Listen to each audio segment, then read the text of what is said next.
Winnipeg ਵਿੱਚ ਸਿਵਕ election ਦਾ ਚੋਣ ਪ੍ਰਚਾਰ ਜਿਹੜਾ ਬੜਾ ਜ਼ੋਰਾਂ 'ਤੇ ਹੈ। ਮੇਅਰ ਦੀ ਇਲੈਕਸ਼ਨ ਹੋਣੀ ਆ, ਕੌਂਸਲਰ ਦੀ ਇਲੈਕਸ਼ਨ ਹੋਣੀ ਆ, ਔਰ ਵੱਖਰੀਆਂ ਵੱਖਰੀਆਂ ਸਕੂਲ ਡਿਵੀਜ਼ਨ ਦੇ ਟਰਸਟੀ, ਸਕੂਲ ਟਰਸਟੀ ਦੀ ਇਲੈਕਸ਼ਨ ਜਿਹੜੀ ਆ ਉਹ 26 ਤਰੀਕ ਨੂੰ, 26 ਅਕਤੂਬਰ ਨੂੰ ਵੋਟਾਂ ਪਾਈਆਂ ਜਾ ਰਹੀਆਂ। ਐਡਵਾਂਸ ਪੋਲਿੰਗ ਵਿੱਚ ਵੀ ਕਾਫੀ ਉਤਸ਼ਾਹ ਵੇਖਣ ਨੂੰ ਮਿਲਿਆ, ਪਰ 26 ਨੂੰ ਫਾਈਨਲੀ ਲੋਕੀ ਵੋਟ ਪਾਉਣਗੇ। ਉਸੇ ਸ਼ਾਮ ਨੂੰ ਨਤੀਜੇ ਜਿਹੜੇ ਅਨਾਊਂਸ ਕਰਤੇ ਜਾਣਗੇ। ਸ਼ਹਿਰ ਨੂੰ ਇੱਕ ਨਵਾਂ ਮੇਅਰ ਮਿਲੇਗਾ, ਬਹੁਤ ਸਾਰੇ ਨਵੇਂ ਕੌਂਸਲਰ ਅਤੇ ਸਕੂਲ ਟਰਸਟੀਜ਼ ਦੇ ਵਿੱਚ ਵੀ ਇਸ ਵਾਰੀ ਪਹਿਲੀ ਵਾਰੀ ਹੋਇਆ ਕਿ ਵੱਡੀ ਗਿਣਤੀ ਵਿੱਚ ਪੰਜਾਬੀ ਜਾਂ ਇੰਡੀਅਨ ਕਮਿਊਨਿਟੀਜ਼ ਦੇ ਕੈਂਡੀਡੇਟ ਜਿਹੜੇ ਉਹ ਚੋਣ ਮੈਦਾਨ ਵਿੱਚ ਆਪਣੀ ਕਿਸਮਤ ਅਜਮਾ ਰਹੇ। ਸਾਡੇ ਨਾਲ ਅੱਜ ਵਾਇਸ ਆਫ ਇੰਡੀਆ 'ਤੇ ਇਸ ਸੰਬੰਧੀ ਚਰਚਾ ਕਰਨ ਵਾਸਤੇ ਹਾਜ਼ਰ ਨੇ ਮੈਡਮ ਅੰਜੂ ਔਰ ਹਰਪ੍ਰੀਤ ਜਵੰਦਾ ਜੀ।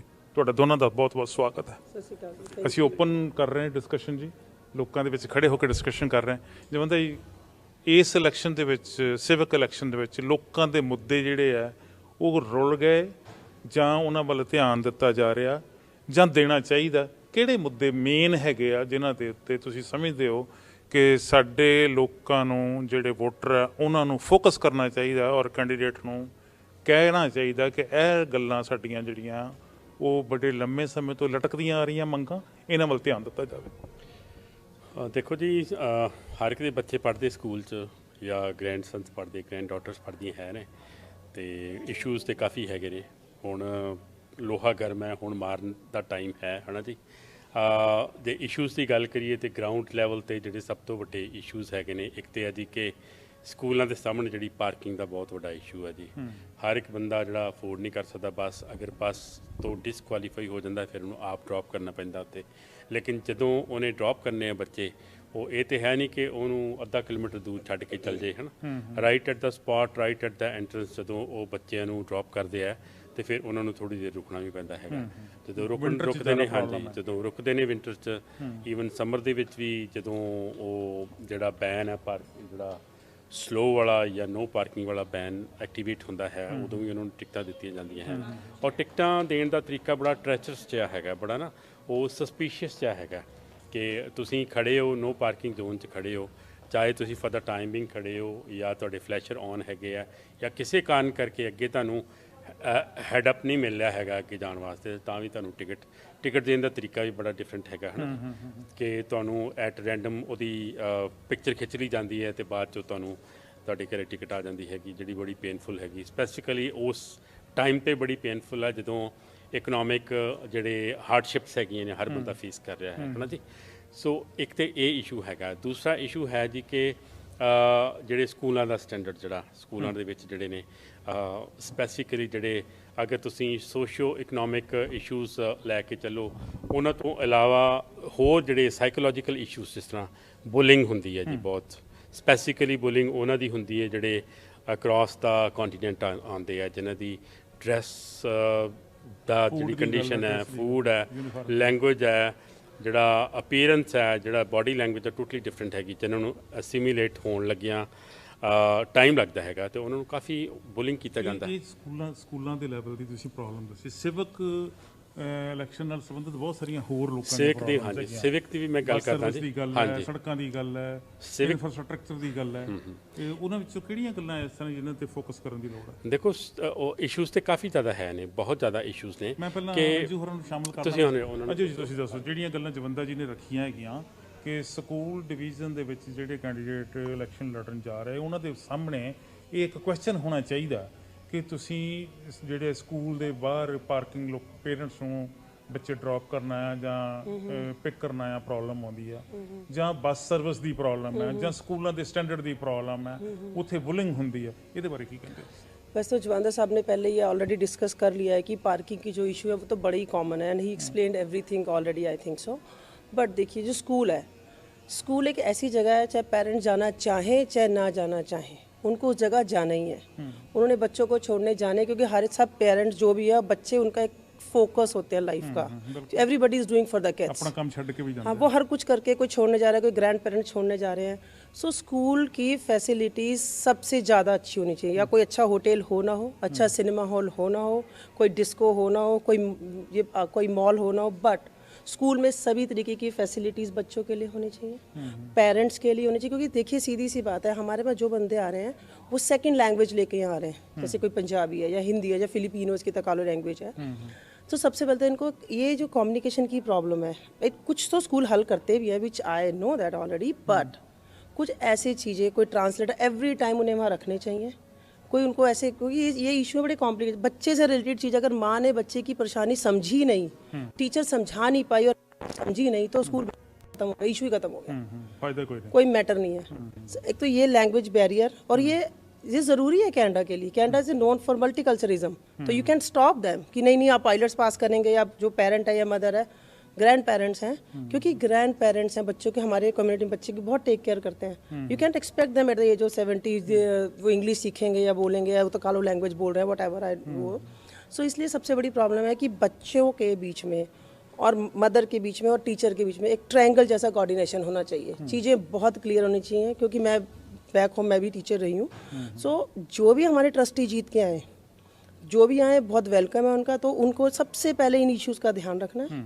और सबसे बड़ी बात है, जो टीचर्स कम्युनिटी में हैं, उन टीचर्स को भी इनको परमानेंट करना चाहिए, कि छोटे बच्चे हैं, ये सब्स्टिट्यूट टीचर है, वो आज कभी स्कूल जा रही है, कभी उस स्कूल जा रही है, कभी उस स्कूल जा रही है, टीचर डिजर्विंग भी हैं, पर उनको सपोर्ट नहीं मिल रहा, रेगुलर किया जाना चाहिए, उन्हें रेगुलर करना चाहिए, ताकि देखिए, अगर मान लीजिए आपको पता है, इस आप परसेंटेज ले लीजिए, जैसे मान लीजिए हमारे एरिया में पंजाबी कम्युनिटी ज़्यादा है या फिलिपिनो ज़्यादा है, तो एक आदिवासी टीचर को परमानेंट कर सकते हैं, and they are very well qualified, because आप उनको ऑलरेडी चैलेंज एग्जाम ले रहे हैं, ओके वो पास हो गई, उनको लाइसेंस मिल गया, तो फिर परमानेंट क्यों नहीं किया। ਚਲੋ ਜਿਹੜੀਆਂ ਦੂਸਰੀਆਂ ਪ੍ਰੋਬਲਮਸ ਮੈਂ ਕਹਿੰਦਾ ਸੀਗਾ ਜੁੰਦਾ ਜੀ, ਜਿਵੇਂ ਮੈਂ ਗੱਲ ਕੀਤੀ ਹੈ ਕਿ ਬੱਸ ਸਰਵਿਸ ਦੀ ਗੱਲ ਹੈ, ਬੱਸ ਸਰਵਿਸ ਸਕੂਲ ਦੀ ਗੱਲ ਨਹੀਂ, ਬੱਸ ਸਰਵਿਸ ਜਨਰਲ ਬਹੁਤ ਸਾਰੇ ਏਰੀਆ ਇਦਾਂ ਦੇ ਆ, ਇਹ 10-10 12-12 ਸਾਲ ਹੋ ਗਏ ਏਰੀਆ ਡਿਵੈਲਪ ਹੋਇਆ ਨੂੰ, ਬੱਸ ਸਰਵਿਸ ਹੁਣ ਚਲਾਈ ਜਾ ਰਹੀ ਹੈ, ਜਾਂ ਅਜੇ ਵੀ ਉਹ ਏਰੀਆ ਇਗਨੋਰ ਹੈਗੇ ਆ।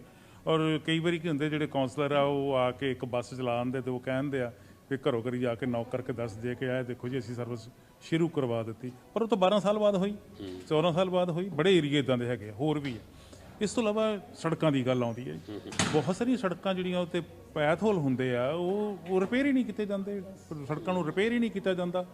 ਫਿਰ ਇਸ ਤੋਂ ਇਲਾਵਾ ਤੁਸੀਂ ਦੇਖੋ, ਮੇਨ ਜਿਹੜੀ ਪ੍ਰੋਬਲਮ ਮੈਂ ਮਹਿਸੂਸ ਕਰਦਾ ਉਹ ਹੈਗੀ ਆ, ਬਹੁਤ ਸਾਰੇ ਰੇਲ ਟਰੈਕ ਜਿਹੜੇ ਸ਼ਹਿਰ ਦੀਆਂ ਸੜਕਾਂ ਦੇ ਵਿੱਚ ਹੈਗੇ ਆ, ਉੱਥੇ ਬੱਸ ਜਿਹੜੀ ਸਕੂਲ ਬੱਸ ਹੈ ਉਹਨੂੰ ਮੈਂਡੇਟਰੀ ਉੱਥੇ ਰੁਕਣਾ ਪੈਂਦਾ, ਪਰ ਉੱਤੇ ਕਦੀ ਟ੍ਰੇਨ ਕਦੀ ਲੰਘੀ ਨਹੀਂ, ਨਾ ਪੈਸੰਜਰ ਟ੍ਰੇਨ ਦਾ ਤਾਂ ਮਤਲਬ ਹੀ ਨਹੀਂ ਸ਼ਹਿਰ ਦੇ ਵਿੱਚ, ਗੁੱਡਸ ਟ੍ਰੇਨ ਵੀ ਕਦੀ ਲੰਘੀ ਨਹੀਂ। ਇਹੋ ਜਿਹੀਆਂ ਸਮੱਸਿਆਵਾਂ ਵੱਲ ਕਿਉਂ ਨਹੀਂ ਧਿਆਨ ਦਿੱਤਾ ਜਾਂਦਾ? ਦੇਖੋ, ਤੁਸੀਂ ਜੋ ਹੁਣੇ ਐਕਸਪਲੇਨ ਕੀਤਾ, ਮੈਂ ਉਹਦੇ 'ਚ ਸਪਲੀਮੈਂਟ ਕਰਨਾ ਚਾਹੁੰਦਾ ਕੁਝ ਹੋਰ। ਜਿਸ ਤਰ੍ਹਾਂ ਹੁਣ ਸਭ ਤੋਂ ਵੱਡੀ ਪ੍ਰੋਬਲਮ ਜਿਹੜੀ ਹੋਰ ਮੈਂ ਜਿਹੜੀ ਪ੍ਰੈਕਟੀਕਲੀ ਫੇਸ ਕਰਦਾ ਵਾਂ ਔਰ ਦੇਖਦਾ ਹਾਂ, ਉਹ ਹੈ ਜੀ ਟ੍ਰੈਫਿਕ ਦੀ ਇਸ਼ੂਜ਼ ਹੈਗਾ, ਉਹ ਹੈ ਜੀ law and order the issue ਹੈ, ਉਹ ਹੈ ਜੀ ਕਿ ਜਿਹੜਾ ਤੁਹਾਡਾ ਬੈਕ ਲੇਨਸ ਹੈਗੀਆਂ ਨੇ ਉਹਨਾਂ ਦੀ ਕੰਡੀਸ਼ਨਸ, ਸਾਰੀ ਸਮਰ ਲੰਘ ਗਈ ਹੈ, ਲੇਕਿਨ ਚਲੋ ਹੁਣ ਤਾਂ ਐਕਸਕਿਊਜ਼ ਆ ਗਿਆ ਸੀ ਕਿ ਸਮਰ ਥੋੜ੍ਹੀ ਲੇਟ ਆਈ ਹੈ, ਇਸ ਕਰਕੇ ਨਹੀਂ ਹੋ ਸਕੇ, ਮੇਨ ਜਿਹੜੀ ਪ੍ਰਾਇਓਰਿਟੀ ਸੀ ਕਿਤੇ ਹੋਰ ਸੀ, ਬਟ ਸਟਿਲ ਜਿਹੜਾ ਬੈਕ ਲੇਨਸ ਕਾਫੀ ਬੁਰੀ ਹਾਲਤ 'ਚ ਹੈਗੀਆਂ ਨੇ, ਠੀਕ ਹੈ ਜੀ। ਔਰ ਜਿਹੜਾ law and order the situation ਮੈਂ ਦੱਸਾਂ ਤੁਹਾਨੂੰ, ਕਿ ਤੁਸੀਂ ਕਾਲ ਕਰਦੇ ਹੋ 911 ਤੇ, ਔਰ ਉਹ ਕਹਿੰਦੇ ਜੀ ਕਿ ਤੁਹਾਨੂੰ ਵੇਟ ਕਰਨਾ ਪਏਗਾ ਅੰਟਿਲ ਅਨਲੈਸ ਕੋਈ ਲਾਈਫ ਥ੍ਰੈਟਨਿੰਗ ਇਸ਼ੂਜ਼ ਹੈਗਾ, ਤੇ ਠੀਕ ਹੈ ਜੀ। ਤੁਹਾਡੀ ਰੈਂਟਲ ਪ੍ਰਾਪਰਟੀ ਆ, ਉਹਦੇ 'ਚ ਐਮਰਜੈਂਸੀ ਕਾਲ ਕਰ ਲਓ, ਹਾਂਜੀ, ਉਹਦੇ 'ਚ ਤੁਸੀਂ ਦੇਖਦੇ ਹੋ ਕਿ ਕੋਈ ਇੰਟਰੂਡਰ ਆਇਆ ਜਾਂ ਕੋਈ ਬ੍ਰੇਕ-ਇਨ ਕੀਤਾ, ਤੁਹਾਡੇ ਸਾਹਮਣੇ ਉਹ ਕਰ ਰਿਹਾ, ਕੋਈ ਤੁਹਾਨੂੰ ਰਿਸਪੌਂਡ ਨਹੀਂ ਆਉਂਦਾ ਹੈਗਾ। ਨੈਕਸਟ ਡੇ ਆਉਂਦਾ ਹੈਗਾ, ਉਸ ਟਾਈਮ ਤੱਕ ਉਹ ਪ੍ਰਾਪਰਟੀ ਦੀ ਹਾਲਤ ਇੰਨੀ ਬੁਰੀ ਹੋ ਜਾਂਦੀ ਹੈ। ਮਤਲਬ ਮੈਂ ਐਗਜ਼ਾਮਪਲ ਦੇ ਰਿਹਾ ਤੁਹਾਨੂੰ, ਠੀਕ ਹੈ ਜੀ। ਬਾਕੀ ਤੁਸੀਂ ਹੁਣੇ ਗੱਲ ਕੀਤੀ ਹੈ ਕਿ ਜਿਹੜੇ ਹੋਰ ਇਸ਼ੂਜ਼ ਹੈਗੇ ਨੇ, ਹੈ ਨਾ ਜੀ, ਹੋਰ ਇਸ਼ੂਜ਼ ਜਿਹੜੇ ਨੇ ਉਹ ਡੇਲੀ ਟੂ ਡੇਲੀ ਬੇਸਿਸ 'ਤੇ ਅਸੀਂ ਫੇਸ ਕਰਦੇ ਹੈਗੇ ਹਾਂ। ਕਈ ਤਰ੍ਹਾਂ ਦਾ ਟਰਾਂਸਪੋਰਟੇਸ਼ਨ ਜਿਹੜੀ ਐਲੋਕੇਸ਼ਨ ਹੈ, ਜਿਹੜਾ 6-6 7-7 8-8 ਸਾਲ ਹੋ ਗਏ ਨੇ, ਜਿੱਥੇ ਜਿਸ ਤਰ੍ਹਾਂ ਹੁਣ ਸਟੂਡੈਂਟਸ ਨੂੰ ਐਲੋਕੇਸ਼ਨ ਹੋਈ ਹੈ ਇੱਥੇ, ਹੈ ਨਾ, ਸੀਟਾਂ ਦੀ ਰਹਿੰਦੇ ਹੈਗੇ ਨੇ, ਉਹਨਾਂ ਨੇ ਗੱਡੀਆਂ ਵੀ ਲਾਉਣੀਆਂ ਹੈਗੀਆਂ ਨੇ, ਚਲੋ ਫਿਰ ਉਹ ਬੱਸ ਵੀ ਫੜਦੇ ਹਨ, ਉਸ ਜਗ੍ਹਾ 'ਤੇ ਰੂਟ ਹੀ ਹੈ ਨਹੀਂ ਹੈ, ਠੀਕ ਹੈ ਜੀ। ਅਗਰ ਰੂਟ ਨਹੀਂ ਹੈਗਾ ਤਾਂ ਫਿਰ ਜਿਹੜੀ ਕੰਸਨਟ੍ਰੇਸ਼ਨ ਹੈ ਸਟੂਡੈਂਟਸ ਦੀ, ਜਿਹੜੇ ਨਵੇਂ ਇਮੀਗ੍ਰੈਂਟਸ ਆ, ਉਸ ਜਗ੍ਹਾ 'ਤੇ ਹੁੰਦੀ ਜਿੱਥੇ ਬੱਸ ਰੂਟ ਹੈਗੇ, ਉਹ 'ਤੇ ਓਵਰ ਪਾਪੂਲੇਸ਼ਨ ਹੁੰਦੀ ਹੈਗੀ, ਉੱਥੇ ਰਸ਼ ਜ਼ਿਆਦਾ ਓਵਰ ਕਰਾਊਡਡ ਹੋ ਜਾਂਦਾ ਹੈਗਾ। ਸੋ ਇਸ ਤਰ੍ਹਾਂ ਦੇ ਇਸ਼ੂਜ਼ ਹੈ ਨੇ। ਔਰ ਇੱਕ ਜਿਹੜੀ ਹੁੰਦਾ ਨਾ ਕਿ ਸੈਂਸ ਆਫ ਰਿਸਪੌਂਸਿਬਿਲਿਟੀ, ਹੁਣ ਤੁਸੀਂ ਇੱਕ ਸਿੰਪਲ ਕਾਲ ਕਰਦੇ ਹੋ, ਉਹ ਕਹਿੰਦੇ ਕਿ ਫਲਾਣੇ ਡਿਪਾਰਟਮੈਂਟ ਨੂੰ ਕਾਲ ਕਰੋ ਤੁਸੀਂ, ਹੈ ਨਾ ਜੀ, ਸਿਟੀ ਨੂੰ ਕਾਲ ਕਰਦੇ ਜੇ, ਸਿਟੀ ਕੌਂਸਲ ਨੂੰ ਕਾਲ ਕਰੋ। ਸਿਟੀ ਕੌਂਸਲ ਇਹ ਜਿਹੜਾ ਮੈਟਰ ਆ, ਇਹ ਇਸ਼ੂ ਹੈਗਾ ਜੀ ਸਟੇਟ ਦਾ ਇਸ਼ੂ ਹੈਗਾ, ਸਟੇਟ ਦਾ ਫੈਡਰਲ ਇਸ਼ੂ ਹੈਗਾ। ਸੋ ਇੱਕ ਕੋਆਰਡੀਨੇਸ਼ਨ ਦੀ ਤੁਸੀਂ ਗੱਲ ਕੀਤੀ ਹੈ, ਕੋਆਰਡੀਨੇਸ਼ਨ ਬਹੁਤ ਜ਼ਰੂਰੀ ਹੈ। ਸੋ ਇਸ ਤਰ੍ਹਾਂ ਦੇ ਕਾਫੀ ਮਲਟੀ ਡਾਈਮੈਂਸ਼ਨਲ ਇਸ਼ੂਜ਼ ਹੈਗੇ ਨੇ ਜਿਹੜੇ ਕਈ ਵਾਰੀ ਯਾਦ ਆਉਂਦੇ ਰਾਈਟ ਐਟ ਦਾ ਸਪੌਟ ਤੁਹਾਨੂੰ ਯਾਦ ਹੀ ਨਹੀਂ ਆਉਂਦੇ ਹੈਗੇ ਕਈ ਵਾਰੀ ਹੈ ਨਾ ਲੇਕਿਨ ਜਦੋਂ ਕੋਈ ਪ੍ਰੋਬਲਮ ਆਉਂਦੀ ਸਾਨੂੰ ਉਦੋਂ ਹੀ ਪਤਾ ਲੱਗਦਾ। ਹਾਂਜੀ ਹੁੰਦਾ ਹੈ। ਫਿਰ ਇੱਕ ਜਿਹੜੀ ਹੈ ਕਿ ਕੁਛ ਰੂਟਸ ਜਿਹੜੇ ਨੇ ਉਹ ਜਿਸ ਤਰ੍ਹਾਂ ਹੁਣ ਪੈਮੀਨਾ ਹਾਈਵੇ ਹੈ, ਪੈਮੀਨਾ ਹਾਈਵੇ ਜਿੱਥੋਂ ਤੋਂ ਮੈਕਲਿਵਰੀ ਤੱਕ ਜਾਂਦੇ ਉਹਨਾਂ ਨੇ 3 ਲੇਨ ਕੀਤਾ ਹੈਗਾ। ਚਲੋ ਚੱਲਿਆ ਪ੍ਰੋਜੈਕਟ 2-3 ਸਾਲ ਚੱਲਿਆ ਹੈਗਾ ਲੇਕਿਨ ਹੁਣ ਉੱਥੇ ਸੌਟ ਆਊਟ ਹੋ ਗਿਆ। ਲੇਕਿਨ ਤੁਸੀਂ ਅਗਰ ਮੈਕਫਿਲਿਪ ਦੇਖਦੇ ਹੈਗੇ ਹੋ ਫਰੋਮ ਨੋਟਰਡੈਮ ਟਿਲ ਦਾ ਟੈਂਪਲਟਨ ਦੇਖਦੇ ਹੋ ਬਿਟਵੀਨ 3 to 4:30 ਤੇ ਇੱਥੇ ਟ੍ਰੈਫਿਕ ਜੈਮਸ ਲੱਗੇ ਹੁੰਦੇ ਲੰਬੇ ਲੋਕੀ ਜਿਹੜੇ ਹਾਂਜੀ ਦੇ ਅਲਟੀਮੇਟਲੀ ਉਹਨਾਂ ਨੂੰ ਉੱਥੇ ਵੀ ਪ੍ਰੋਬਲਮ ਆਉਂਦੀ ਹੈਗੀ। ਸੋ ਇਹ ਮੇਰਾ ਕਹਿਣ ਦਾ ਮਤਲਬ ਇਹ ਹੈ ਕਿ ਇਹ ਹੈ ਤੇ ਫॉर द ਟਾਈਮਿੰਗ ਲੱਗਦਾ ਹੈ ਕਿ ਬੜੇ ਨਾਨ ਸੀਰੀਅਸ ਇਸ਼ੂਜ਼ ਹੈਗੇ ਨੇ ਲੇਕਿਨ ਸੀਰੀਅਸਲੀ ਇਹ ਬੂਮਰੈਂਗ ਲੋਕਾਂ ਨਾਲ ਸਿੱਧਾ ਸੰਬੰਧ ਹੈ। ਹਾਂਜੀ ਅਨੰਜੂ ਜੀ ਜਿਵੇਂ ਜਵੰਦਾ ਜੀ ਨੇ ਕੁਝ ਛੋਟੇ ਪੁਆਇੰਟ ਰੇਜ਼ ਕੀਤੇ ਆ ਕਿ ਇਹ ਪ੍ਰੋਬਲਮਸ ਲੋਕੀ ਇਨ ਫੈਕਟ ਫੇਸ ਕਰ ਰਹੇ ਹੈਗੇ ਪਰ ਕਿੱਥੇ ਜਾਣ ਕਿਹਦੇ ਨਾਲ ਗੱਲ ਕਰਨ। ਕਾਉਂਸਲਰ ਦੇ ਆਫਿਸਿਸ ਦੀ ਪ੍ਰੈਕਟੀਕਲ ਗੱਲ ਹੈ। ਕਾਉਂਸਲਰ ਆਫਿਸ 'ਚ ਕਾਉਂਸਲਰ ਨਹੀਂ ਮਿਲਦੇ, ਉਹਨਾਂ ਦੇ ਸੈਕਟਰੀ ਜਾਂ ਪੀਏ ਮਿਲਦੇ ਹੈਗੇ। ਉਹ ਕਹਿੰਦੇ ਸਾਨੂੰ ਈਮੇਲ ਕਰ ਦਿਓ। ਈਮੇਲ ਦਾ ਕਈ ਮਹੀਨੇ ਜਵਾਬ ही नहीं आता। ਕੀ सोल्यूशन है? सोल्यूशन ये है कि इनको इन पर्सन हमारे लोगों को अटेंड करना चाहिए, कोई टाइमिंग फिक्स करनी चाहिए एवरी डे 8 से 12 या 12 से 2 या 4 5 जो भी वट एवर डेज उनको ही फिक्स करना चाहिए। इनको इसलिए लोग चुन के इकट्ठा करते हैं, खड़ा करते हैं ताकि वो हमारी उम्मीदों पे खरे उतरे। इसलिए नहीं क्योंकि आपको बिकॉज यू वाना अब एक मेयर बनना चाहते थे या सिटी काउंसलर बनना चाहते थे, वो आपकी अपनी विश थी, उसको लोगों ने पूरा किया। तो जिस चीज़ के लिए आप यहाँ खड़े हुए हैं तो उसको आपको फुलफिल करना चाहिए, जो रिस्पॉन्सिबिलिटी है। और आपने एक बात अभी बोली थी बुली वाली और बच्चों की है, मेरे हिसाब से बच्चों को स्कूल में एक यूनिफॉर्म भी दे देनी चाहिए क्योंकि यूनिफॉर्म में एक यूनिफॉर्मिटी मतलब यूनिफॉर्मिटी एक साथ क्योंकि बहुत सारे बच्चों में भी वो इशू आ जाते हैं क्योंकि हमारे बच्चे भी पढ़े हैं, हमने देखा है कि वो तो बहुत बच्चे कपड़े पहनते हैं, वो तो ये क्योंकि वैसे भी बच्चों ने कपड़े पहनने हैं, एक यूनिफॉर्म पहन लेंगे तो और यूनिफॉर्मिटी आ जाएगी, सब बच्चे एक समान लगने लगते हैं। तो ये बहुत कुछ छोटी बातें हैं। बंदा ने एक बड़ा टेक्निकल पॉइंट बड़ा वाजिब पॉइंट रेज किया हैगा, वो किया हैगा क्राइम वाली गल। मेरा एक क्वेश्चन परसनल क्वेश्चन है, मैं जवंदा जी वेखदा कि कुछ स्टोर है, ग्रोसरी स्टोर है, ਵੱਡੇ स्टोर है, ਜਿਹੜਾ ਪ੍ਰੈਜ਼ੀਡੈਂਟ ਚੁਆਇਸ ਹੈ ਜਿਹਨੂੰ ਸੁਪਰ ਸਟੋਰ ਅਸੀਂ ਕਹਿੰਦੇ ਹਾਂ, ਵਾਲਮਾਰਟ ਹੈ, ਹੋਰ ਸਟੋਰ ਹੈਗੇ ਆ ਜਿੱਥੇ ਆਮ ਸ਼ਿਕਾਇਤ ਉਹਨਾਂ ਨੂੰ ਹੁੰਦੀ ਹੈ, ਸਟੋਰ ਓਨਰਸ ਨੂੰ ਹੁੰਦੀ ਹੈ ਕਿ ਇੱਥੋਂ ਚੋਰੀਆਂ ਹੁੰਦੀਆਂ ਜਿਸ ਕਰਕੇ ਸਾਨੂੰ ਪੁਲਿਸ ਨੂੰ ਕਾਲ ਕਰਨਾ ਪੈਂਦਾ। ਕੀ ਪੁਲਿਸ ਨੂੰ ਸਟੋਰਾਂ ਦੀਆਂ ਰੱਖੀਆਂ ਕਰਨ ਵਾਸਤੇ ਰੱਖਿਆ ਗਿਆ? उन्होंने तो क्राइम रोकने लिए बड़े क्राइम सिक्योरिटी है, गार्ड हायर करें आप उसके लिए, सिक्योरिटी है, अब सिक्योरिटी गार्ड हायर करें। अगर आपका सामान उतने अगर ऐसा ही वो इसको इवेल्युएट करते हैं कि चोरी में सामान ज़्यादा जाता है तो वो ठीक है, वो सिक्योरिटी गार्ड हायर करें, लोगों को रोजगार मिलेगा और आपकी चीज़ें सेफ होंगी, क्राइम घटेगा। विनिपेग के ये भी एक बहुत बड़ा इशू है जो ऐसे चोरी हो रही है या वट एवर द केस। तो किसी भी चीज़ को रोकने के लिए हमें कहते हैं ना prevention is better than cure, तो बढ़ने ही ना दिया जाए, उसको पहले रोक दिया जाए। मतलब मेरा क्वेश्चन ये ਸੀਗਾ ਕਿ ਉੱਥੇ ਪੁਲਿਸ ਨੂੰ ਅਪਾਇੰਟ ਕੀਤਾ ਜਾਂਦਾ नहीं पुलिस का तो ਜਦੋਂ ਕਿ ਪੁਲਿਸ ਕਨਸਟੇਬਲ ਜਿਹੜਾ ਕਿਸੇ ਹੋਰ ਜਗ੍ਹਾ ਲੱਗ ਕੇ ਤੇ ਉਹ ਵਧੀਆ। पुलिस और सिक्योरिटी गार्ड में बहुत फ़र्क है, दोनों की सैलरी में बहुत फ़र्क है, दोनों के कामों में बहुत फ़र्क है। सिक्योरिटी गार्ड उसको स्टॉप कर सकता है, उसको उसके लिए कोई गन निकालने की ज़रूरत नहीं है। वो ऑलरेडी आप देखा डॉलरामा है, छोटी छोटी जगहों में सिक्योरिटी गार्ड्स ऑलरेडी है या मॉल्स में रखे हुए हैं। अब सुपर स्टोर कोई इतनी बड़ी इशू वो नहीं है कि आप एक मॉल में तो सिक्योरिटी गार्ड खड़ा करना और एक सुपर स्टोर में पुलिस वाले की सर्विसेज बहुत एक्सपेंसिव है, उसकी ट्रेनिंग बहुत एक्सपेंसिव है, उसकी सैलरी बहुत एक्सपेंसिव, उसमें 2 सिक्योरिटी गार्ड रख सकते हैं। ਜਵੰਦਾ ਜੀ ਇੱਕ ਮੇਰਾ ਪੁਆਇੰਟ ਆ ਤੁਹਾਡੇ ਲਈ, ਤੁਸੀਂ ਰੀਅਲ estate ਨਾਲ ਦੋਨੋਂ ਹੀ ਲਿੰਕ ਹੈਗੇ ਹੋ। ਇੱਕ ਏਰੀਆ ਹੈ ਜਿਹਨੂੰ ਅਸੀਂ ਨਾਰਥ ਐਂਡ ਜਾਂ ਵੈਸਟ ਐਂਡ ਕਹਿੰਦੇ ਹੈਗੇ, ਉਹ ਇਗਨੋਰਡ ਜਿਹਾ ਏਰੀਆ, ਉੱਥੇ ਬਾਰੇ ਆਮ ਸ਼ਿਕਾਇਤਾਂ ਹੁੰਦੀਆਂ ਕਿ ਡਿਵੈਲਪਮੈਂਟ ਨਹੀਂ ਹੁੰਦੀ, ਸਾਫ ਸਫਾਈ ਦਾ ਇਸ਼ੂ ਉੱਥੇ ਹੈਗਾ, ਲੋਕਾਂ ਦਾ ਸਟੈਂਡਰਡ ਜਿਹੜਾ ਲਿਵਿੰਗ ਸਟੈਂਡਰਡ ਹੈਗਾ ਉਹਦਾ ਵੀ ਇਸ਼ੂ ਹੈਗਾ, ਐਜੂਕੇਸ਼ਨ ਦਾ ਵੀ ਹੈਗਾ, ਹੈਲਥ ਦਾ ਵੀ ਹੈਗਾ। ਇਹ ਏਰੀਆ ਪਾਰਟਿਕੂਲਰਲੀ ਕਿਉਂ ਇਗਨੋਰਡ ਹੈ? देखो 2 एरियाज़ ਨੂੰ ਮੈਂ ਕੰਪੈਰੀਜ਼ਨ ਕਰਦਾ, ਇੱਕ ਤੇ ਵੈਲਿੰਗਟਨ ਕ੍ਰੈਸੈਂਟ ਹੈ ਔਰ ਇੱਕ ਨਾਰਥ ਐਂਡ ਹੈ ਨਾ ਜੀ। ਮੈਂ ਤੁਹਾਨੂੰ ਯਾਦ ਹੋਏਗਾ 3-4 ਸਾਲ ਪਹਿਲੇ ਆਪਾਂ ਪ੍ਰੋਗਰਾਮ ਕੀਤਾ ਸੀ ਕਿ ਜਿਹੜੀ ਇੱਕ ਰਿਪੇਅਰ ਕਾਲ ਹੈ ਅਗਰ ਤੇ ਵੈਲਿੰਗਟਨ ਕ੍ਰੈਸੈਂਟ ਤੋਂ ਆਉਂਦੀ ਹੈ ਤੇ ਉੱਥੇ ਸਾਰਾ ਕਰੂ ਲੱਗ ਜਾਂਦਾ ਰਾਈਟ ਐਟ ਦਾ ਸਪੌਟ ਹੈ ਨਾ, ਮੇਬੀ ਸੇਮ ਡੇ। ਅਗਰ ਸੇਮ ਕਾਲ ਆਉਂਦੀ ਹੈ ਕਿਤੇ ਜਾਂ ਕੋਈ ਕੰਪਲੇਨ ਕਰਦਾ ਜਾਂ ਕੋਈ ਇਨਸੀਡੈਂਟ ਹੁੰਦੀ ਹੈਗੀ ਹੈ ਨਾਰਥ ਐਂਡ 'ਚ, ਤਾਂ ਉਹ ਉੱਥੇ 2-2 3-3 4-4 ਦਿਨ ਨਹੀਂ ਕਿਉਂ ਆਉਂਦਾ ਹੈਗਾ, ਔਰ ਅਗਰ ਆਉਂਦਾ ਵੀ ਹੈ ਤੇ ਉਹ ਪ੍ਰੋਲੋਂਗਡ ਹੁੰਦਾ ਪ੍ਰੋਸੈਸ, ਲਾਈਕ 4-4 5-5 ਦਿਨ ਲੇਨ ਬੰਦ ਰਹਿੰਦੀ ਹੈ। ਤੇ ਮਤਲਬ ਇੱਕ ਅਜ਼ੰਪਸ਼ਨ ਲੈ ਲਈ ਗਈ ਹੈ ਕਿ ਇਹ ਜਿਹੜਾ ਇਹ ਲੀਸਟ ਬਾਰਡਰਡ ਏਰੀਆ ਹੈਗਾ, ਲਾਈਕ ਇਹਦੇ ਤੇ ਅਗਰ ਧਿਆਨ ਨਾ ਵੀ ਦਿੱਤਾ ਜਾਏ ਤੇ ਇਹਦੇ ਤੇ ਕੋਈ ਫਰਕ ਨਹੀਂ ਪੈਣਾ ਹੈਗਾ। ਤੁਸੀਂ ਕਹਿੰਦੇ ਹੋ ਜੀ ਆਮ ਲੋਕਾਂ ਨੂੰ ਸ਼ਿਕਾਇਤ ਹੁੰਦੀ ਹੈ ਕਿ ਜਿਹੜਾ ਸਿਟੀ ਦਾ ਨਾਰਥ ਸਾਈਡ ਏਰੀਆ ਇੱਥੇ ਕੋਈ ਸਿਟੀ ਵੱਲੋਂ ਐਡਮਿਨਿਸਟ੍ਰੇਸ਼ਨ ਵੱਲੋਂ ਧਿਆਨ ਨਹੀਂ ਦਿੱਤਾ ਜਾਂਦਾ। ਪਰ ਜਿਹੜੇ ਲੋਕ ਸਾਊਥ ਵਿੱਚ ਰਹਿੰਦੇ ਆ, ਉਹਨਾਂ ਨੂੰ ਲੱਗਦਾ ਕਿ ਸੱਚੀ ਮੁੱਚੀ ਅਸੀਂ ਕੈਨੇਡਾ ਆਏ ਹਾਂ। ਇੱਥੇ ਤਾਂ ਲੱਗਦਾ ਕਿ ਵੱਧ ਤੋਂ ਵੱਧ ਲੁਧਿਆਣੇ ਚੰਡੀਗੜ੍ਹ 'ਚ ਹੀ ਆ। देखिए, इसमें अगर ये इतने लोग ऐसा बोलते हैं तो इसमें लोगों की कोई गलती नहीं है। इसमें उस जगह के जो नेता हैं या लीडर्स हैं, ये उनकी कमी है। क्योंकि अगर उनके ज्यूरिडिक्शन में या उनके किसी एरिया में ऐसा काम हो रहा है और वो इन सब चीज़ों का ध्यान नहीं दे रहे, तो ये उनका फेलियर है। ਫॉर एग्जांपल ਵਿੰਟਰ ਵਿੱਚ ਸਨੋ ਰਿਮੂਵਲ ਲਈ ਇਹ ਏਰੀਆ ਜਿਹੜਾ ਵਾ ਉਹ Ignore ਸੈਕੰਡਰੀ किया ਹੁੰਦਾ। हाँ जी। ਠੀਕ ਹੈ ਜੀ। ਸਮਰ ਵਿੱਚ ਗ੍ਰਾਸ ਕਟਿੰਗ ਦੀ ਗੱਲ ਹੈ ਤੇ ਇਹ ਸੈਕੰਡਰੀ ਰੱਖਿਆ ਜਾਂਦਾ। ਪਰ ਦੂਜੇ ਪਾਸੇ ਤੁਸੀਂ ਸਾਊਥ ਏਰੀਆ ਦੇਖੋ, ਉੱਥੇ ਪ੍ਰਾਇੋਰਟੀ ਤੇ ਕੰਮ पर ਹੁੰਦੇ मुझे ऐसा लगता है कि इसके लिए हमें अपनी, देखिए, हम किसी के कंधे पर रख के बंदूक नहीं चला सकते। हमें अपने काम के लिए अपने आप खड़ा होना चाहिए। उस एरिया के लोगों को, अपने एरिया को और अपने आप को प्रूव करने के लिए उनको खुद मेहनत करनी चाहिए। और हेल्प, ਅੱਜ ਜਦੋਂ ਇਲੈਕਸ਼ਨ ਹੋ ਰਹੀ ਹੈ ਤੇ ਅਸੀਂ ਆਪਣੇ ਰਿਪਰੈਜ਼ੈਂਟੇਟਿਵ ਨੂੰ ਕਹਿ ਸਕਦੇ ਹਾਂ ਕਿ ਅਸੀਂ ਪਿਛਲੇ ਸਮੇਂ ਵਿੱਚ ਇਹ ਪ੍ਰੋਬਲਮ ਫੇਸ बिल्कुल, ਕੀਤੀ ये है। बातें उनको पॉइंट बनाने हैं और जाके ऐसे जैसे आज आप शो करके सोसाइटी को एजुकेट कर रहे हैं, उनको भी अपनी बातें ऐसे लोगों के बीच में रखनी चाहिए। उसके लिए उनको खुद जागरूक होना पड़ेगा। कोई किसी की मदद तब कर सकता है जब पहले उसको अपनी खुद की मदद करनी होती है।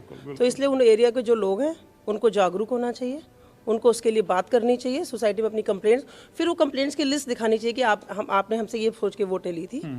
तो इसलिए आपको खुद से खुद काम करना होगा। हम लोग क्या कर सकते हैं, वो जो कहेंगे उनकी हाँ में हाँ कर, उनके साथ प्रोटेस्ट कर सकते हैं, वो जो हम ये सब कर सकते हैं। ਜਿਵੇਂ ਜੀ ਇੱਕ ਪ੍ਰੋਬਲਮ ਜਿਹੜੀ ਕਾਮਨ ਰਹੀ ਆ ਵਿਨੀਪੈਗ ਬਾਰੇ ਇਹ ਪ੍ਰਸਿੱਧ ਹੈ ਕਿ ਦੋ ਹੀ ਸੀਜ਼ਨ ਹੁੰਦੇ, ਇੱਕ winter construction season. Construction season ਦਾ ਮਤਲਬ ਰੋਡ ਜਿਹੜੀਆਂ ਉਹਨਾਂ ਨੂੰ ਰਿਪੇਅਰ ਕੀਤਾ ਜਾਂਦਾ ਜਾਂ ਨਵੀਆਂ ਬਣਾਈਆਂ ਜਾਂਦੀਆਂ, ਇਸ ਤਰ੍ਹਾਂ ਦੀ ਗੱਲ। ਕਈ ਸੜਕਾਂ ਇਹੋ ਜਿਹੀਆਂ ਹੈਗੀਆਂ ਜੀ, ਉਂਝ ਵੈਸੇ ਸਮਰ ਦੇ ਵਿੱਚ ਤੁਸੀਂ ਸ਼ਹਿਰ ਦੇ ਕਿਸੇ ਪਾਸੇ ਚਲੇ ਜਾਵੋ ਤੁਹਾਨੂੰ ਕੰਸਟਰਕਸ਼ਨ ਹੁੰਦੀ ਮਿਲੇਗੀ, ਤੁਹਾਨੂੰ ਰੋਡ ਕਲੋਜ਼ ਮਿਲੇਗੀ, ਤੁਹਾਨੂੰ ਜਿਹੜਾ ਟ੍ਰੈਫਿਕ ਡਾਈਵਰਟ ਹੁੰਦਾ ਮਿਲੇਗਾ। ਪਰ ਕੁਝ ਕੰਮ ਇਦਾਂ ਦੇ ਵੀ ਹੋ ਸਕਦੇ ਆ ਜਿੱਥੇ ਐਮਰਜੈਂਸੀ ਆ, ਉੱਥੇ ਰਾਊਂਡ ਦੀ ਕਲੌਕ ਕੰਮ ਕਰ ਲਿਆ ਜਾਵੇ, ਛੇਤੀ ਨਿਪਟ ਜਾਂਦਾ। ਜਾਂ ਰੋਡ ਇੱਕ ਕਲੋਜ਼ ਕਰ ਦਿੰਦੇ ਹੈਗੇ, ਹਫਤਾ ਉੱਥੇ ਕੰਮ ਹੀ ਨਹੀਂ ਹੁੰਦਾ। ਇਹਦੇ ਬਾਰੇ ਤੁਸੀਂ ਕੀ ਕਹਿੰਦੇ ਹੋ?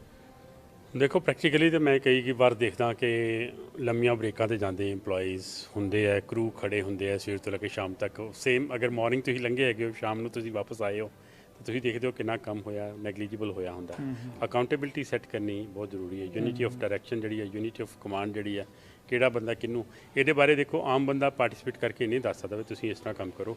ਸਿਟੀ ਨੂੰ ਇਹਦੇ 'ਚ ਕਰਨਾ ਪਏਗਾ, ਜਾਂ ਜੋ ਵੀ ਜਿਹੜੇ ਨੁਮਾਇੰਦੇ ਅਸੀਂ ਚੁਣਨੇ ਹਾਂਜੀ ਉਹਨਾਂ ਨੂੰ। ਹਾਂਜੀ ਹਾਂ, ਹੁਣ ਇਹ ਹੈ, ਤੁਸੀਂ ਇੱਕ ਹੁਣੇ ਜਸਟ ਇੱਕ ਗੱਲ ਕੀਤੀ ਸੀ ਕਿ ਉਹ ਜਦੋਂ ਤੁਸੀਂ ਕਿਸੇ ਕਾਉਂਸਲਰ ਨੂੰ ਜਾਂਦੇ ਹੋ, ਉਹਨੇ ਆਪਣੇ ਆਫਿਸ 'ਚ ਇੱਕ ਪੇਡ EMPLOYEE ਰੱਖਿਆ ਜਿਹਨੂੰ ਸੈਕਟਰੀ ਕਹਿੰਦੇ ਆ। ਗਵਰਨਮੈਂਟ ਦਾ ਪੇਡ ਹੈ ਹਾਂਜੀ। ਉਹਨੂੰ ਤੁਸੀਂ, ਮੈਂ ਐਗਜ਼ਾਮਪਲ ਦੇਣਾ, ਇੱਕ ਕਾਉਂਸਲਰ ਤੇ ਮੈਂ ਇੱਕ ਅਸਿਸਟੈਂਟ ਨੂੰ ਮਿਲਿਆ ਜੀ, ਤਕਰੀਬਨ ਅਪ੍ਰੈਲ ਦੇ ਮਹੀਨੇ 'ਚ ਮਿਲਿਆ ਸੀ ਮੈਂ। ਕੁਝ ਇਸ਼ੂਜ਼ ਸੀ ਪਾਣੀ ਦੇ ਨਾਲ ਰਿਲੇਟਡ, ਜਿਹੜੇ ਰੈਂਟਲ ਪ੍ਰੋਪਰਟੀਜ਼ ਹੈ, ਕਿ ਇਹ ਦੇਣਾ ਚਾਹੀਦਾ, ਕਿਉਂ ਤੁਸੀਂ ਲੈਂਡਲੋਰਡ ਦੇ ਪਿੱਛੇ ਭੱਜਦੇ ਹੋ ਜਦੋਂ ਉਹ ਅਨਪੇਡ ਹੁੰਦੇ ਆ। ਹੋਰ ਵੀ ਜਿਹੜੇ ਸਿਟੀ ਰਿਲੇਟਡ ਘਰ ਦੇ ਨਾਲ ਰਿਲੇਟਡ ਜਿਹੜੇ ਇਸ਼ੂਜ਼ ਹੈਗੇ, ਉਹਦੇ ਬਾਰੇ ਮੈਂ ਮਿਲਿਆ ਸੀ ਉਹਨਾਂ ਨੂੰ।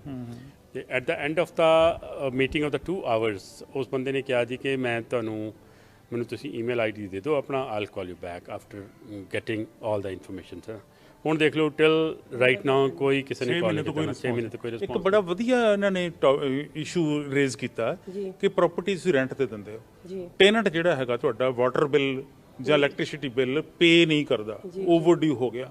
ਉਹ ਕਹਿੰਦੇ ਜੀ ਇਹ ਤਾਂ ਜਿਹੜਾ ਓਨਰ ਹੈਗਾ ਉਹ ਪੇ ਕਰੇ। ਇਲੈਕਟ੍ਰਿਸਿਟੀ ਵਿੱਚ ਇਲੈਕਟ੍ਰਿਸਿਟੀ ਹੁੰਦਾ ਉਹ ਰਿਸਪੌਂਸਿਬਲ ਹੈ, ਲੇਕਿਨ ਜਿਹੜਾ ਪਾਣੀ ਦਾ ਹੈਗਾ, ਹਾਂਜੀ, ਅਗਰ $1000 ਹੈ, $1500 ਹੈ, 2000, ਕਈ ਕੇਸਿਸ ਤੇ ਇਸ ਤਰ੍ਹਾਂ ਹੋਇਆ ਕਿ $2500-3000 ਜਿਹੜਾ ਨਾ ਪਾਣੀ ਦਾ ਬਿੱਲ ਹੈ ਉਹ ਲੈਂਡਲੋਰਡ ਨੂੰ ਪੇ ਕਰਨਾ ਪਿਆ।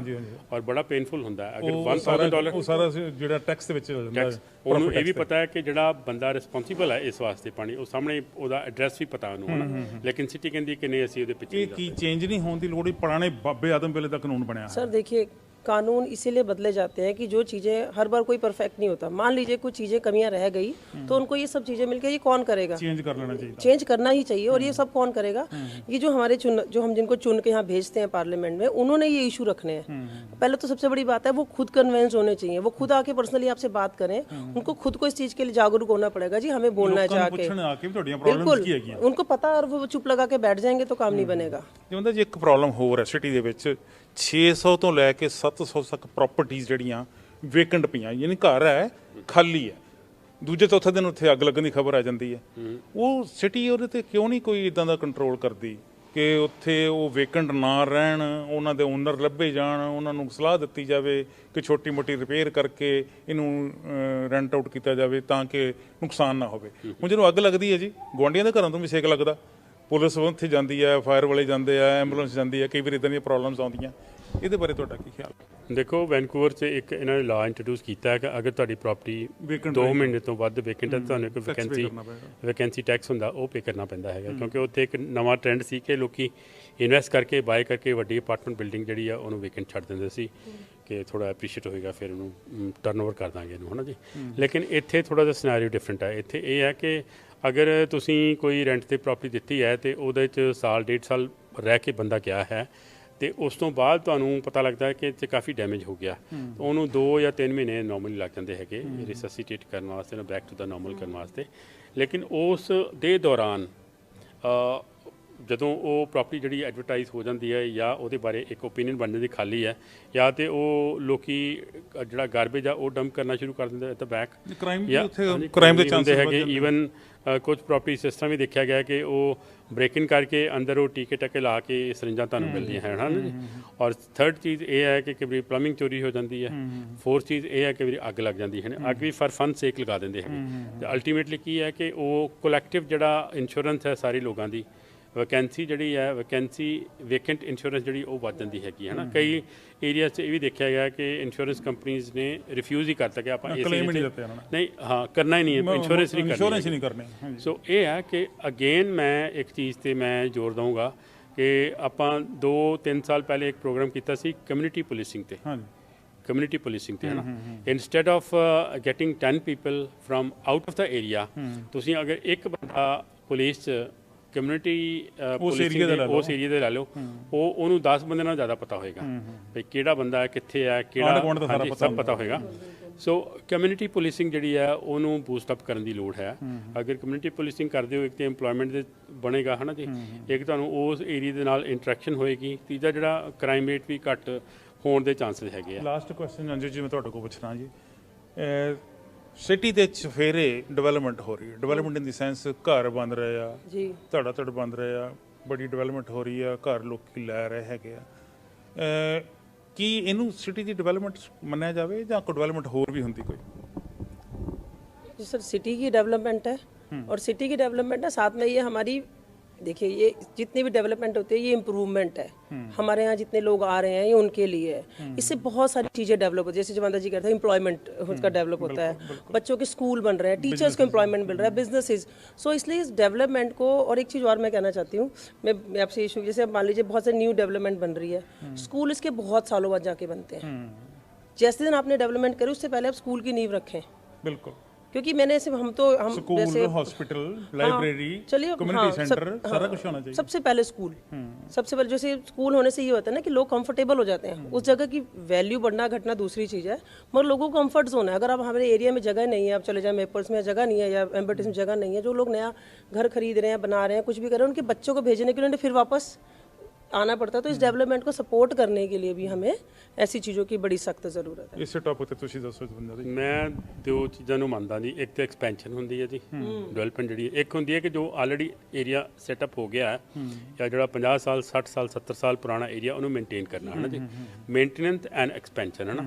ਜਦੋਂ ਅਸੀਂ ਐਕਸਪੈਂਸ਼ਨ ਨੂੰ ਡਿਵੈਲਪਮੈਂਟ ਸਮਝ ਲੈਂਦੇ ਹਾਂ ਔਰ ਦੂਸਰੀ ਚੀਜ਼ ਨੂੰ ਇਗਨੋਰ ਕਰਦੇ ਹਾਂ, ਫਿਰ ਤੇ ਉਹ ਪੰਜਾਬੀ 'ਚ ਕਹਾਵਤ ਐਕਸਪੈਂਸ਼ਨ ਹੈ ਮਤਲਬ, ਹਾਂਜੀ ਨਹੀਂ, ਜਦੋਂ ਅਸੀਂ ਐਕਸਪੈਂਸ਼ਨ ਨੂੰ ਡਿਵੈਲਪਮੈਂਟ ਸਮਝ ਲੈਂਦੇ ਹਾਂ ਤੇ ਲੇਕਿਨ ਜਿਹੜਾ ਆਲਰੇਡੀ ਸੈਟਅਪ ਹੈਗਾ ਤੁਹਾਡਾ ਸਿਸਟਮ ਉਹਨੂੰ ਅਸੀਂ ਪ੍ਰੋਪਰਲੀ ਮੇਨਟੇਨ ਨਹੀਂ ਕਰਦੇ, ਉਹਨੂੰ ਅਸੀਂ ਕਹਿੰਦੇ ਹਾਂ ਜੀ ਅੱਗਾ ਦੌੜ ਤੇ ਪਿੱਛਾ ਚੌੜ ਹੈ ਨਾ ਜੀ। ਸੋ ਮੇਰਾ ਇਹ ਮੰਨਣਾ ਹੈ ਕਿ ਅਗਰ ਜਿਹੜਾ ਹੁਣ ਡਾਊਨਟਾਊਨ 'ਚ ਕਈ ਬਿਲਡਿੰਗਸ ਜਿਹੜੀਆਂ ਨੇ ਅਗਰ ਰਿਪੇਅਰ ਕਰਕੇ ਉਹਨਾਂ ਨੂੰ ਡਿਵੈਲਪ ਕੀਤਾ ਜਾਏ ਤੇ ਤੁਹਾਨੂੰ ਉਹੀ ਐਕਸਪੈਂਡ ਕਰਨ ਦੀ ਲੋੜ ਨਹੀਂ ਬਾਹਰ ਜਾਣ ਦੀ ਹੈ ਨਾ ਜੀ। ਤੇ ਉਹ ਕਈ ਘਰ ਵੀ ਇਸ ਤਰ੍ਹਾਂ ਦੇ ਹੈਗੇ ਨੇ, ਉਹਨਾਂ ਨੂੰ ਅਸਿਸਟੈਂਸ ਦੇਣੀ। ਹੁਣ ਸਿਟੀ ਕੋਲ ਪੈਸਾ ਤਾਂ ਕਾਫੀ ਹੈ, ਜੋ ਮਰਜ਼ੀ ਹੈ, ਅਗਰ ਪ੍ਰੋਪਰ ਫੰਡ ਐਲੋਕੇਸ਼ਨ ਕੀਤੀ ਜਾਏ ਤੇ ਨੌਨ ਪਲੈਨਡ ਐਕਸਪੈਂਡੀਚਰ ਅਗਰ ਘਟਾਏ ਜਾਣ। ਮੈਂ ਫਿਰ ਇੱਕ ਵਾਰੀ ਤੁਹਾਨੂੰ ਯਾਦ ਹੈ ਨੌਨ ਪਲੈਨਡ ਐਕਸਪੈਂਡੀਚਰ ਹੈ ਨਾ, ਕੋਈ ਰੈਂਡਮ ਚੱਕ ਲਿਆ, ਕੋਈ ਪ੍ਰੋਜੈਕਟ ਚੱਕ ਲਿਆ ਜੀ ਕਿਸੇ ਦੀ ਰਿਕਮੈਂਡੇਸ਼ਨ ਤੇ, ਉੱਤੇ ਤੁਸੀਂ ਕੁਝ ਮਿਲੀਅਨ ਖਰਚ ਕਰ ਦਿੱਤੇ, ਲੇਕਿਨ ਉਹ ਵਾਇਬਲ ਨਹੀਂ ਹੈਗਾ ਹੈ ਨਾ। ਇਸ ਤੋਂ ਬੈਟਰ ਹੈ ਕਿ ਜਿਹੜਾ ਆਲਰੇਡੀ ਐਸਟੈਬਲਿਸ਼ਡ ਸਿਸਟਮ ਹੈਗਾ, ਅਗਰ ਉੱਥੇ ਤੁਸੀਂ ਉਹਨੂੰ ਪ੍ਰੋਟੈਕਸ਼ਨ ਵਾਸਤੇ, ਉਹਨੂੰ ਮੇਨਟੇਨੈਂਸ ਵਾਸਤੇ, ਮੈਨੂੰ ਯਾਦ ਆਉਂਦਾ ਇੱਕ ਵਾਰੀ ਕਿ ਘਰਾਂ ਦੇ ਬਿੱਲ ਬਹੁਤ ਆਉਂਦੇ ਸੀ, ਅੱਜ ਤੋਂ 6-7 ਸਾਲ ਪਹਿਲੇ ਦੀ ਗੱਲ ਹੈ। ਅਤੇ ਮੇਰੀ ਨਾਰਥ ਐਂਡ 'ਚ ਇੱਕ ਪ੍ਰੋਪਰਟੀ ਸੀ ਅਤੇ ਉਹਦੇ ਵਾਸਤੇ ਉਹਨਾਂ ਨੇ ਨਾ ਹੀਟਿੰਗ ਪ੍ਰੋਜੈਕਟ ਸ਼ੁਰੂ ਕੀਤੇ ਉਹਨਾਂ ਨੇ, ਇਨਸੂਲੇਟ ਕਰਦੇ ਸੀ ਹਾਂਜੀ ਹਾਂਜੀ ਪ੍ਰਾਇੋਰਟੀ ਬੇਸਿਸ ਤੇ, ਹੈ ਨਾ ਜੀ, ਕਿ ਪਾਣੀ ਦੀ ਸੇਵ ਕਰਨ ਵਾਸਤੇ ਵੀ ਉਹਨਾਂ ਨੇ ਹਾਂਜੀ ਇਨਸੂਲੇਸ਼ਨ, ਕਿ ਉਹ ਇਨਸੂਲੇਟ ਇੰਜੈਕਟ ਕਰਕੇ ਉਹ ਘਰ ਗਰਮ ਰਹਿੰਦਾ ਸੀ।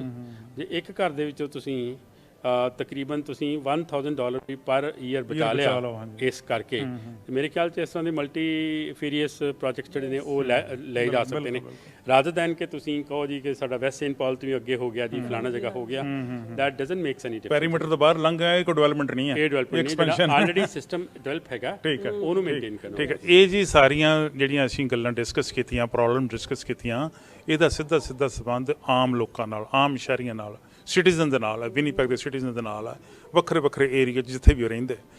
ਅਸੀਂ ਕੋਸ਼ਿਸ਼ ਇਹ ਕੀਤੀ ਕਿ ਉਹਨਾਂ ਸਾਰਿਆਂ ਨੂੰ ਥੋੜ੍ਹਾ ਛੋਈਏ, ਬਹੁਤੀ ਜ਼ਿਆਦਾ ਵਿਸਥਾਰ ਨਾਲ ਗੱਲ ਨਹੀਂ ਕੀਤੀ ਜਾ ਸਕਦੀ। ਹਾਂ, ਇੱਕ ਪਰਟੀਕੂਲਰ ਏਰੀਏ ਬਾਰੇ ਜਾਂ ਇੱਕ ਪਰਟੀਕੂਲਰ ਪ੍ਰੋਬਲਮ ਵਾਸਤੇ ਅਸੀਂ ਵੱਖਰੇ ਪ੍ਰੋਗਰਾਮ ਵੀ ਕਰਾਂਗੇ, ਪਰ ਇਹ ਮੰਗਾਂ, ਇਹ ਪ੍ਰੋਬਲਮਸ ਰੇਜ਼ ਕਰਨ ਦੀ ਗੱਲ ਜਾਂ ਇਹ ਇਸ਼ੂ ਰੇਜ਼ ਕਰਨ ਦੇ ਪਿੱਛੇ ਸਾਡਾ ਮੋਟਿਵ ਹੈ ਕਿ ਤੁਸੀਂ ਉਹ ਕੈਂਡੀਡੇਟ ਜਿਹੜੇ ਸਾਡੇ ਘਰਾਂ ਦੇ ਵਿੱਚ ਆ ਕੇ ਡੋਰ ਨੌਕ ਕਰਦੇ ਹੋ, ਸਾਨੂੰ ਕਹਿੰਦੇ ਹੋ ਕਿ ਮੈਨੂੰ ਵੋਟ ਪਾਈ ਜਾਵੇ, ਸ਼ਾਇਦ ਸਾਡੇ ਘਰ ਸਾਡੇ ਤੋਂ ਬਿਨਾਂ ਜੇ ਕੋਈ ਹੋਰ ਫੈਮਿਲੀ ਮੈਂਬਰ ਹੈ ਤਾਂ ਉਹ ਇਸ ਤਰੀਕੇ ਨਾਲ ਤੁਹਾਨੂੰ ਐਕਸਪਲੇਨ ਨਹੀਂ ਕਰ ਸਕਦਾ ਆਪਣੀ ਪ੍ਰੋਬਲਮ, ਪਰ ਤੁਹਾਨੂੰ ਪਤਾ ਹੋਣਾ ਚਾਹੀਦਾ। ਇਹ ਤੁਹਾਡੀ ਡਿਊਟੀ ਹੈ, ਤੁਸੀਂ ਚਾਹੇ ਮੇਅਰ ਦੀ ਇਲੈਕਸ਼ਨ ਲੜ ਰਹੇ ਹੋ, ਚਾਹੇ ਕੌਂਸਲਰ ਦੀ ਇਲੈਕਸ਼ਨ ਲੜ ਰਹੇ ਹੋ, ਜਾਂ ਫਿਰ ਤੁਸੀਂ ਸਕੂਲ ਟਰਸਟੀ। ਸਕੂਲ ਨਾਲ ਸੰਬੰਧਿਤ ਵੀ ਅਸੀਂ ਗੱਲਾਂ ਕੀਤੀਆਂ, ਸ਼ਹਿਰ ਦੀਆਂ ਸੜਕਾਂ ਬਾਰੇ ਵੀ ਗੱਲਾਂ ਕੀਤੀਆਂ, ਸ਼ਹਿਰ ਦੇ ਡਿਵੈਲਪਮੈਂਟ ਬਾਰੇ ਵੀ ਗੱਲਾਂ ਕੀਤੀਆਂ। ਇਹ ਪ੍ਰੋਗਰਾਮ ਤੁਹਾਨੂੰ ਕਿਹੋ ਜਿਹਾ ਲੱਗਾ? ਤੁਸੀਂ ਵਾਇਸ ਆਫ ਇੰਡੀਆ ਦੇ ਚੈਨਲ 'ਤੇ ਇਹਨੂੰ ਲਗਾਤਾਰ ਕੰਟੀਨਿਊਸਲੀ ਵੋਟਾਂ ਦੇ ਦਿਨਾਂ ਤੱਕ ਵੇਖੋਗੇ, ਸੁਣੋਗੇ। ਇਹਨੂੰ YouTube 'ਤੇ ਵੀ ਤੁਸੀਂ ਦੇਖੋਗੇ, YouTube 'ਤੇ ਤੁਸੀਂ ਲਾਈਕ ਕਰਨਾ, ਸ਼ੇਅਰ ਕਰਨਾ, ਅਤੇ ਫੇਸਬੁੱਕ 'ਤੇ ਵੀ ਇਹ ਪ੍ਰੋਗਰਾਮ ਨਾਲੋਂ ਨਾਲ ਚੱਲ ਰਿਹਾ। ਇਹ ਪ੍ਰੋਗਰਾਮ ਕਿਹੋ ਜਿਹਾ ਲੱਗਾ ਤੁਹਾਨੂੰ, ਤੁਸੀਂ ਕੌਮੈਂਟ ਲਿਖ ਕੇ ਸਾਨੂੰ ਦੱਸ ਸਕਦੇ ਹੋ। ਅਸੀਂ ਕੋਸ਼ਿਸ਼ ਕਰਾਂਗੇ ਤੁਹਾਡੀ ਆਵਾਜ਼ ਬਣੀਏ। ਬਹੁਤ ਮਿਹਰਬਾਨੀ ਤੁਹਾਡੀ ਦੋਨਾਂ ਦੀ। ਥੈਂਕ ਯੂ ਜੀ।